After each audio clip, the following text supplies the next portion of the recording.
we're going to go ahead and take a look at the 7.1 lesson. 7.1 is working on writing equations, and eventually later in Chapter 7 we'll start to write inequalities as well. But right now we're focusing on the difference between these two words, equations, which have equal signs, and expressions, which do not. So as we get into examples, we're going to need to pay close attention to the directions. If it asks us to write an expression, I'm writing down numbers, constants, variables, operation signs, but they're not equaling anything. If it asks me to write down an equation, the equal sign needs to be included. One way to remember that is equal starts with EQUA, equation starts with EQUA, so equations are the ones that have an equal sign. Example 1, write the word sentence as an equation. I'm going to box in my direction words. I'm boxing in the word equation and putting an equal sign next to it like we went over in the directions at the top. And I'm also boxing in the word write. So write an equation. In class, we talked about translating from English words to math symbols. Some of the translations that we talked about were if I see the word sum, that's going to obviously clue me into addition. If I see the word quotient, I'm going to be thinking of division. If I see product, and a lot of times the word of will clue me into multiplication. One big difference from previous years is that these keywords like sum, decreased by, times, may not lead us to the first operation that pops into our head. So we have to be really careful and read the entire sentence and make sure that we have a good idea of exactly what the sentence is saying before we start putting in our operation signs. We also talked about the word is and how that will go with equal. So now I can start over here in A and pretty much go straight across, keeping this in mind.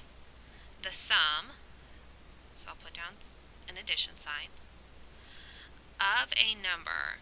We talked about when we see of a number,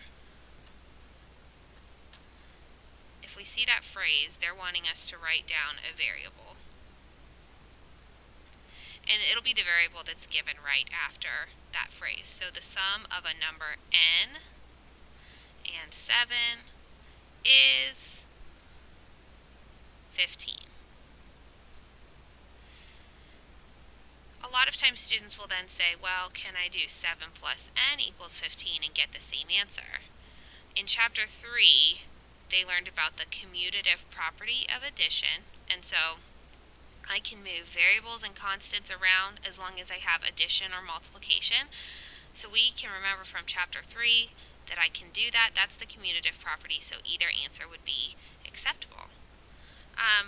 One difference from this type of problem would be like number 1. It says 9 less than a number b equals 2. Most students want to say 9 less than a number b equals 2.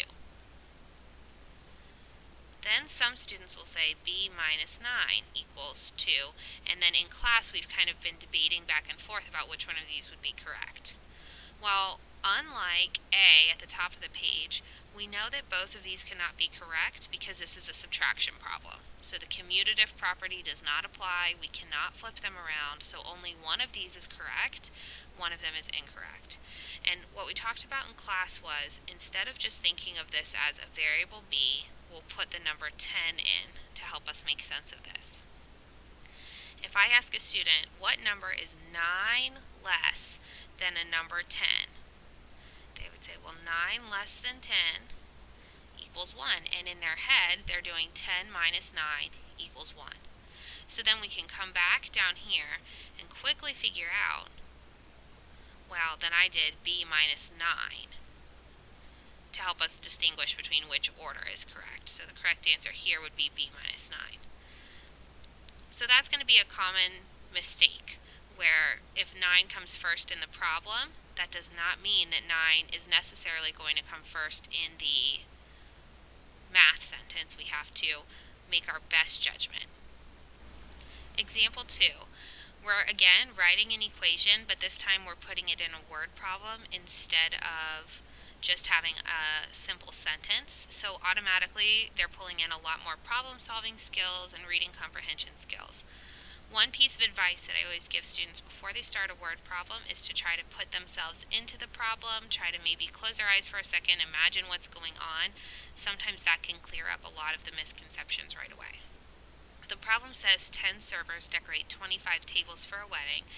Each table is decorated as shown. If it says as shown, that means the picture is really important. It's not there for decoration. There's going to be something going on in the picture. Let C be the total number of white and purple candles. Which equation can you use to find C? So first we'll come over to the picture. We can count that there are 10 candles all together. There are 6 purple, and there are 4 white. I know C is the total, and I also have this piece of information here that there are 25 tables. When I come down here and I'm looking at my options, and I'm trying to choose which one would let me find the total of all the candles in the room, these numbers can start to get really confusing. So instead of thinking of them as just, okay, that's the number 25, I'm going to think, every time I see the number 25, I'm going to think tables, because that's what goes with it. And every time I see a number 4, 6, or 10, I'm going to think of candles. And every time I see the variable C, I'm going to think of the word total. And that's the first way that I'm going to go through these options and rule out ones that don't necessarily make sense. So the first one says then, the total equals the tables plus the candles. That doesn't make sense, so we'll cross out A. For B, the total equals the tables times the candles. That does make sense to me, so I'll put a question mark there because I'm still going to come back and check these other two. This one says the total equals candles times tables plus candles, which doesn't make sense, so I'll cross that one out. And then D, the total equals candles times candles.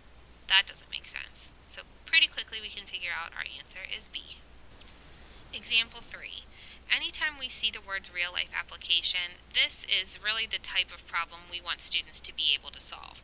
So this is what we're going to see coming on tests and different assessments, but this is really